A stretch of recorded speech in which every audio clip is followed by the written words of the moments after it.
cooperating teacher and I started at the beginning of the year together, which was nice. So we focused on sight word recognition because that's something that she wanted to really intensely focus on for first grade at the beginning of the year especially. They do come with kindergarten sight words, but then the summer comes and they obviously lose a few of those. And sight word recognition is really critical for reading because you can't sound out these words and you can't show a picture of them. So repetition with these words is really key. For first graders especially, at least half of the text that they're going to see is sight words. So if they're able to master those sight words, then they're able to understand and comprehend at least half of the stuff that they're given. So again, my question is, how will using senses affect first grade readers' sight word recognition? This is an example of my parent letter. I just took a picture of it. I had actually met every single one of the parents with parent conferences at the beginning of the year. We actually did those before the school year started with the open house, so all of the parents were able to come in before we even had them in classes. So I met all of them. They knew who I was. They knew that I was going to be in there for a period of time. So my letter was just to tell them about my action research, that it was something that I was doing in the class. It wasn't something extra for them at the end of every day in the school. So my literature review, first I wanted to focus on when to do sight words. So it wasn't something that we should do isolated by itself. We should do it with phonemic awareness, with print awareness, and with letter recognition. It shouldn't be something that it's done by itself. It should be all together. That way the kids are able to comprehend that all of these pieces go together for me to become a better reader. Next, I wanted to focus on reading instruction. I've decided to do this in centers because I found that reading instruction needs to be at their specific level. If you're teaching just to a broad area, then you're not getting everyone's specific needs. So I did do this in the centers time. We had a low level, on level, and then an on level group. The last one is manipulations. So we already found that brain research shows that manipulating objects makes their learning more concrete. So I wanted to focus on the senses of visual, auditory, and kinesthetic. Throughout my slides here, you'll see that I just labeled it as VAK, V-A-K, for visual, auditory, and kinesthetic. So that's why I wanted to add in the senses with our learning, because it shows that making those things concrete helps them really get their sight words down. So how did I do this? Every single day we started with a morning meeting. With the whole group, after morning meeting, I sat them down in our group on the rug, and I would show them the new sight words for this week. Each week we would either have 4 or 3 new sight words. So this week, for particular, we would have 4. I would show them the sight word card, I would say it, and then they would echo it back to me so that they were able to see the word already. In the centers, we would have a spelling center, a phonics center, and then a level reading center. This is where I did our activities. So in my small group, we would hear it, see it, and feel it for visual, auditory, and kinesthetic. So again, I would have another set of words for them. It would be the same exact words for that week. So each week we would only specifically focus on 3 or 4.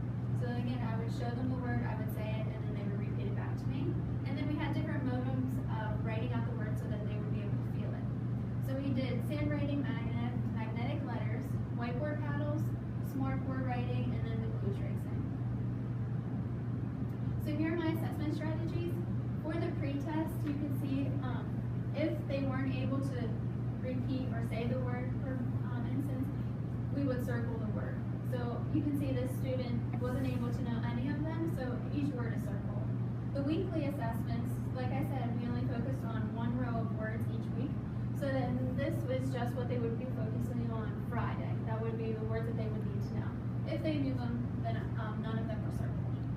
So then for their post-test, it's the same exact paper as the pre-test, and if they were able to say it, then I would give them a star. That way they could see visually how far they came, how much of an impact their learning was. So here's my pre-test.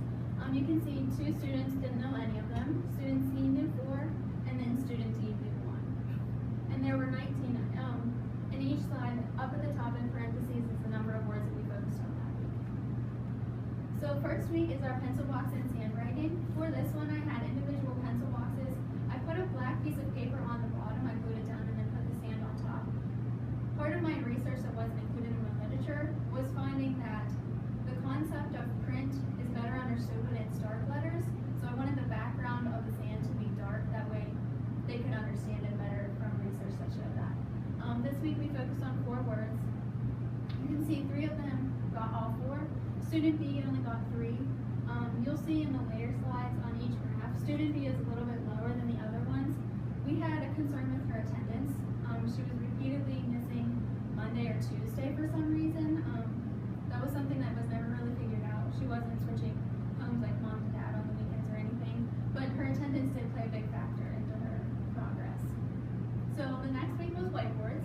Again, we were focusing on only 4 words. The whiteboard paddles looked like this.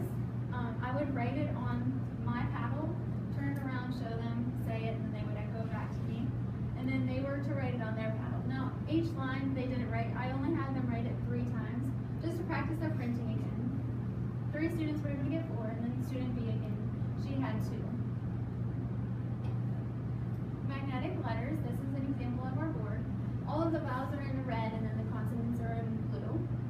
On my board, I used the same materials that they did, so I would put it out on my board, turn around, say it, and then they would echo back to me, and then they were just to write the word out on their board.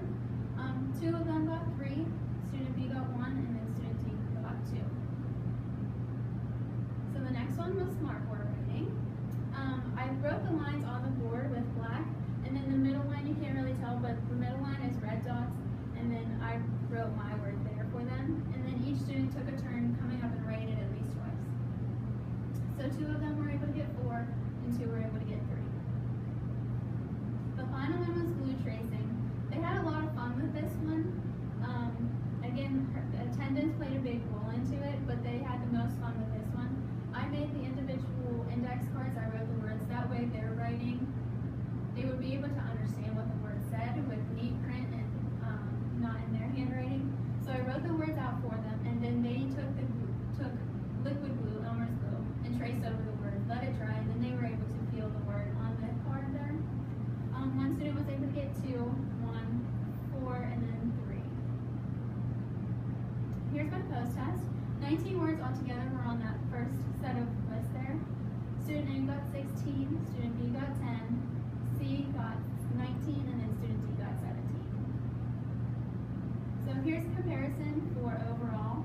So the pre-test, you can see what they got, and then the post-test, every single student was able to increase their recognition through our activities.